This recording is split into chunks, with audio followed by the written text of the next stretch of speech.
السلام علیکم ورحمۃ اللہ وبرکاتہ۔ الحمدللہ رب العالمین والصلاة والسلام علی رسولہ الکریم، اما بعد۔ محترم ناظرین، موجودہ دور کا ایک بہت بڑا فتنہ میڈیا کا ہے، چاہے الیکٹرانک میڈیا ہو یا پرنٹ میڈیا ہو یا سوشل میڈیا ہو۔ اس میڈیا نے ایسا انقلاب برپا کر دیا ہے کہ اب پوری دنیا آپ کے ہاتھ میں ہے، آپ کے آنکھوں کے سامنے آ گئی ہے۔ آپ جب چاہے، جو چاہے اور جہاں چاہے ہر چیز سن سکتے ہیں اور دیکھ سکتے ہیں۔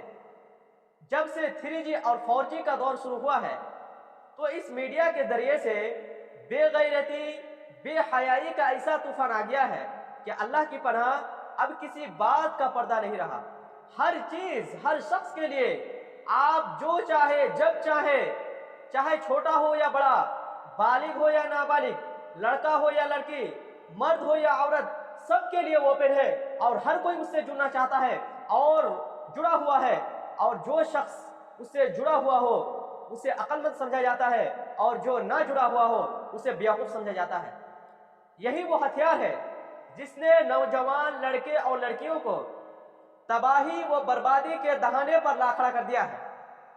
فیس بک استعمال کرنے والے کے پاس 10 اکاؤنٹ ہوتے ہیں جس کے ذریعے جن سے مخالف ایک دوسرے کو اپنے جال میں پھنسا کر اپنی جنسی خواہش کی تکمیل کرتے ہیں۔ اسی سوشل نیٹ ورک نے آج ہمارے نوجوان لڑکے اور لڑکیوں کو اپنے ماں باپ کا نافرمان بنا رکھا ہے، اور اسی سوشل نیٹ ورک نے آج مسلم لڑکیوں کو اسلام دھرم چھوڑنے کے راستے پر لا کھڑا کر دیا ہے۔ فیس بک استعمال کرنے والے نوجوان لڑکے اور لڑکیوں ذرا ہوش میں آؤ، کہیں ایسا نہ ہو کہ کل قیامت کے دن آپ کا چہرہ اس آیت کا مصداق، ثبوت اور گواہی نہ بن جائے۔ وَوُجُوهٌ يَوْمَئِذٍ عَلَيْهَا غَبَرَةٌ، اور اس دن بہت سے چہرے دھول ملے ہوئے ہوں گے، تَرْهَقُهَا قَتَرَةٌ، جن پر سیاہی چڑھی ہوئی ہوگی، یعنی ان کا چہرہ غمگین ہوگا۔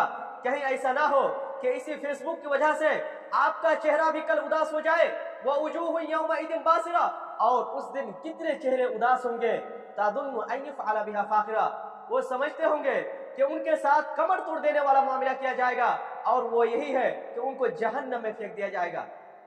اے نوجوانان مسلم، کہیں ایسا نہ ہو کہ اسی فیس بک کے لائک، شیئر اور کمنٹس آپ کے گلے نہ پڑ جائے۔ وَكُلَّ إِنسَانٍ أَلْزَمْنَاهُ طَائِرَهُ فِي عُنُقِهِ، ہم نے ہر انسان کی بھلائی برائی کو اس کے گلے لگا دیا ہے، یعنی اس کا ہر عمل لکھا جا رہا ہے۔ اللہ تبارک و تعالیٰ کے ہاں اس کا پورا ریکارڈ محفوظ ہوگا۔